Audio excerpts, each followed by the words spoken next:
other truckers. See how I covered for television? Good job. See, macho audiences are known to be somewhat rowdy and excessive and drunk and mouthy.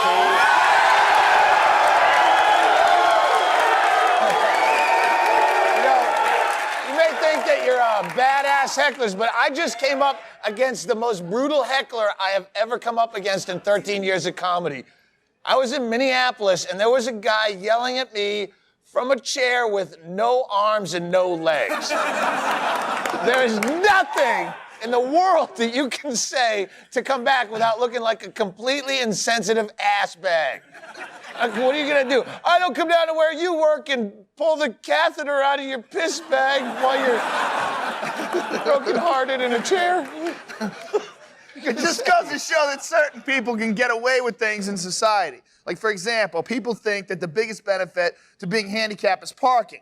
But it's really the ability to be an unadulterated jack-off and never get punched in the face. It's true. You know? If I walk into a bar and I accidentally bump into your drink, somebody always wants to fight me. But if I had no legs, I could roll over your foot, take a dump in your daiquiri, call your girlfriend a pig, and you'd still probably have enough pity to help me wipe my ass. It's true. And it's gonna be a little bit cool. That's why every group of people who are just kind of screwed up try to claim handicapped status. It's just for the perks. And some of the perks they don't even need, like fat people who get handicapped parking. Great. That's what the 700-pound guy needs, is a spot closer to the groceries.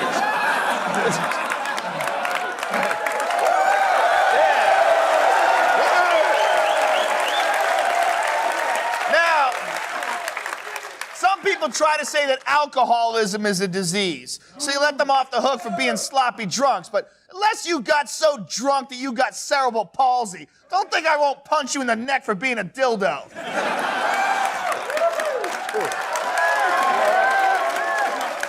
If I had more money like this was real TV money, I would hire myself a horribly crippled guy just to be my own personal prick.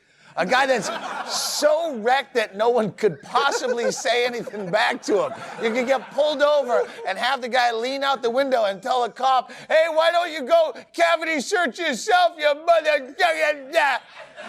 Even an LA cop would have a hard time justifying beating up a guy with a back brace and a head halo.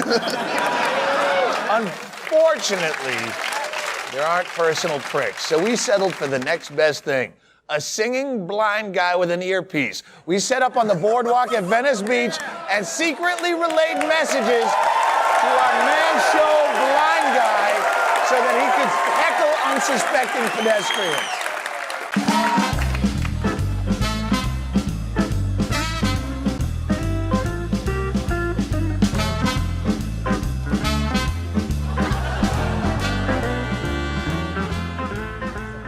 My dog could kick your dog's ass. My dog could kick your dog's ass.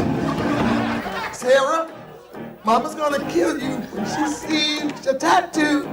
California teenagers dressed like sluts. California teenagers dressed like sluts. Green hats are gay. Green hats are gay. Hey, brother, you might want to eat a little less. You might want to try some Slim Fast. Green shorts, no shirts, bad news. You've got a nice ass. That hair is crazy, your hair is nuts. That hair is crazy, your hair is nuts. Run, run, run, Jackie Chan. Run, run, run, Jackie Chan. If I had a red tank top like that, I would wear it. I'd burn it. Burn it up and throw it away. Something like that.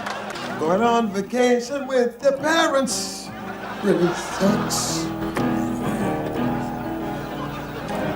Hey, Snoop Dogg, no offense, but I know you're in a gang. This is the worst bicycle race I've ever seen. Worst bicycle race I've ever seen. I got my arm around my woman to compensate for no hair. Mother and daughter, I've never had sex with a mother and daughter. I love you. Do you ever smear peanut butter on yourself and have that dog lick it off? Mama, you sure do look good in stripes. Thanks for the entertainment, sir. Thank you. Appreciate it. The guy who just shook my hand.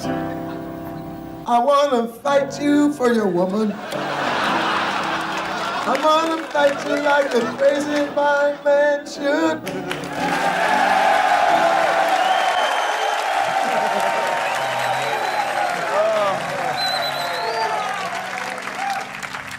Hey, Aaron, how you doing over there? What's your score? Oh, boy, I'm raising hell over here, I'll tell you. All right, we'll be right back with more of the Man Show, as it were.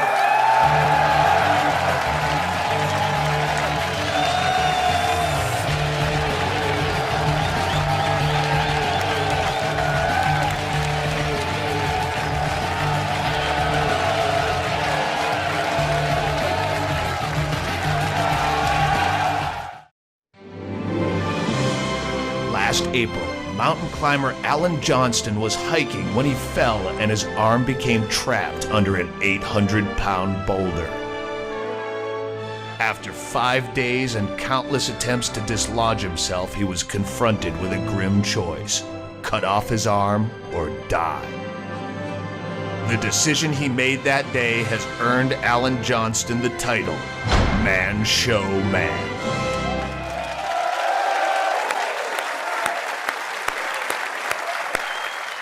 Johnston actually cut through the flesh and muscle of his arm with a dull pocket knife and then had to smash through the bone with a rock. This dude had cast iron balls, and that's why we made him a Man Show Man, and we are happy to have him here tonight. Please welcome Alan Johnston, ladies and gentlemen.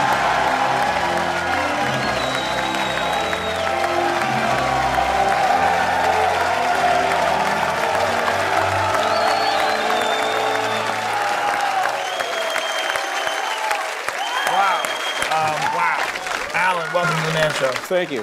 Alan, at what point in your ordeal did you make the decision to cut off your own arm? Well, Doug, it was a life or death decision. I knew that if I didn't do something drastic, I was going to die. Wow, that's the knife? Yeah. Wow. Man, what did it feel like to cut off your own arm? What did it feel like? Maybe you didn't hear me, Doug. Maybe you weren't listening. I cut off my arm and smashed it with a rock. It hurt.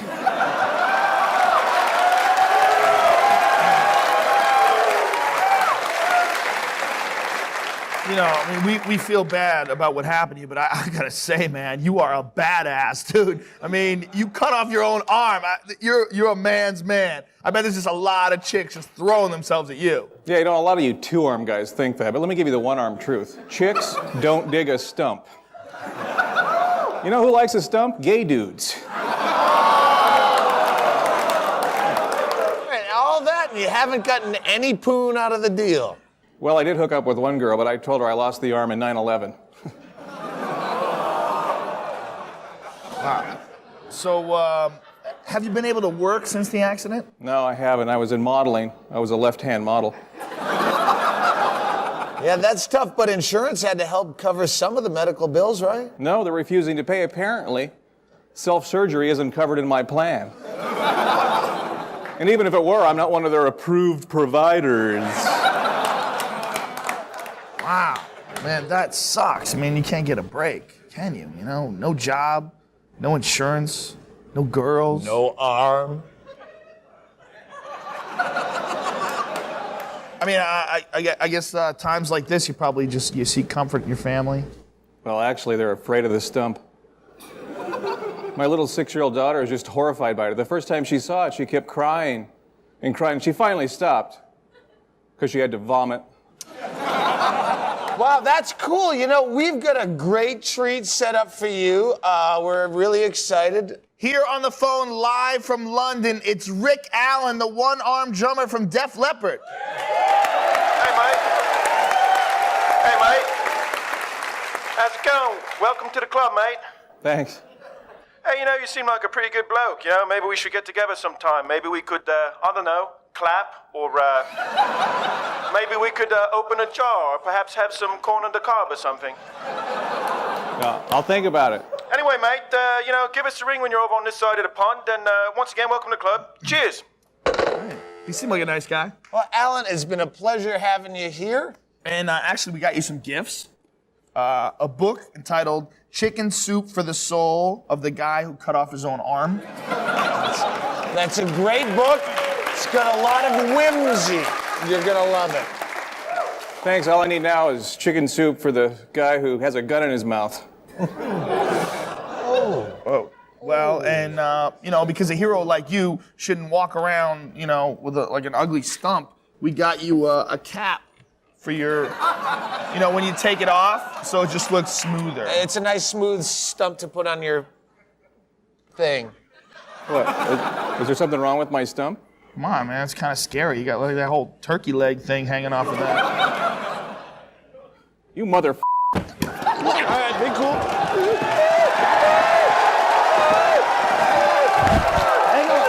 Hang on. Let go! Calm down. Let go! What are you doing? No! Oh my God! Oh my God! Oh my God!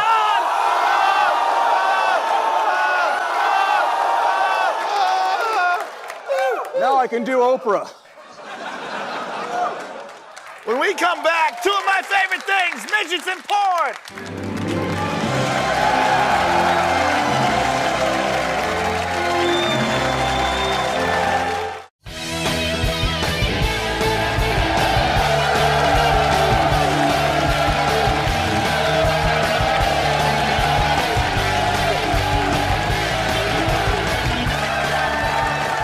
Welcome back. You know, being a man is about standing up for yourself. It's about fighting for what you believe is right, especially when it involves midget porn.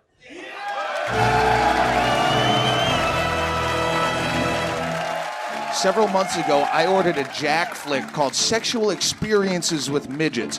I rush ordered it to my house, only to find this movie contained one solitary midget in one scene. I mean, were they trying to count the kind of short girl with the big head as a midget? I contacted the company for a refund and an explanation, and I was met with dead silence. I wrote a series of letters, made call after call to politicians and consumer advocates, but no one had the guts to stand up to this country's dastardly midget porn cartel. So I had no choice but hit the streets and do my own investigation. I started at a place they pride themselves on looking out for the little guy, the Better Business Bureau. Not long ago, I ordered a pornographic film. Title of the film, Sexual Experiences with Midgets. The first scene had a male midget, finished in an inordinate amount of time. The second segment was a girl of slight in stature, but she wasn't a midget. Came to the Better Business Bureau, pants at my ankles, credit card receipt in my hand, shut the door in my face. That I don't think I can help you with it. It sounds like you're passing the buck a lot here. Other people, more informed people, might say that the Better Business Bureau themselves is deep in the pocket of the midget porn industry. No, I don't believe so. I think some of your complaints, though, are just, you know, they're outside of the mainstream of what most people are used to dealing with. Gary, are you going to look me in the eye right now and tell me that you have never sat down in the privacy and comfort of your own home in front of the widescreen TV with midget porn in the VCR and masturbated naked, spinning clockwise, like kind of like Curly from the Three Stooges, where you're trying to chase your own penis with your mouth, leaving crop circles in the carpet? Are you going to tell me that's never happened? Doug, this interview. You can't just walk away from this, Gary. There's more than just me out there watching this stuff.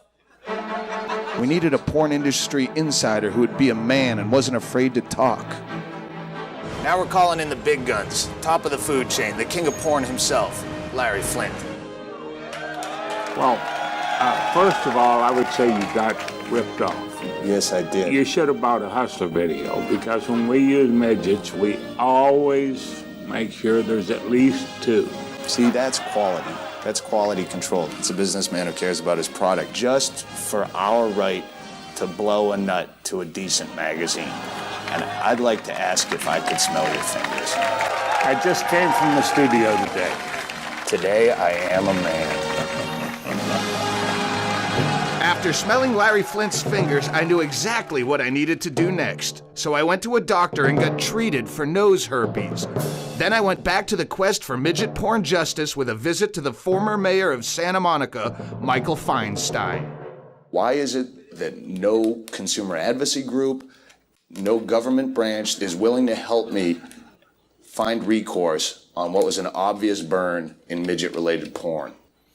Do you think you'd care more about midgets if they had the right to vote? Personally, I think maybe we're better off that they can't vote.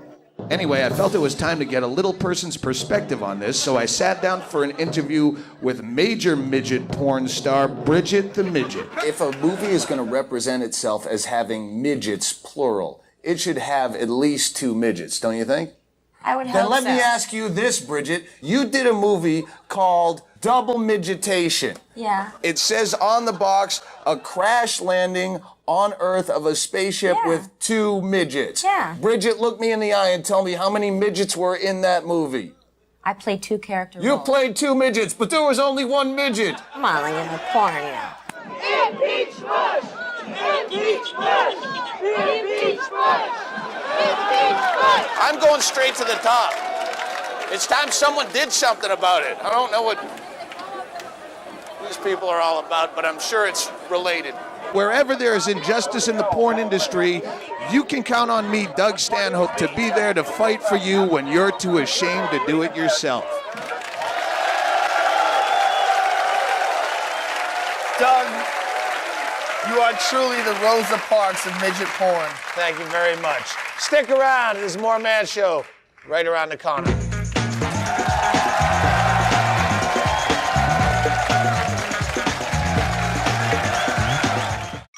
Juggy Consumer Reports. Our first product today is a FlowJet 2000 shower head. In our tests, it worked really well in all 3 settings: spray, stream, and jet. If you're looking for an entry-level shower head, you can't go wrong here. We give it an 8. Next, we reviewed Cabernet wines. There's the expensive Prochet from France and the inexpensive Glen Canyon from Napa Valley. Surprisingly, both these wines tasted much the same, subtle and muted. For its value, we gave the Glen Canyon a 7, while the Prochet just gets a 3. JC Rockenbecker came out with his new light microwave popcorn this week. It's got 2/3 less calories, but still has that soggy movie theater taste we love. The JC Rockenbecker Light gets a 10.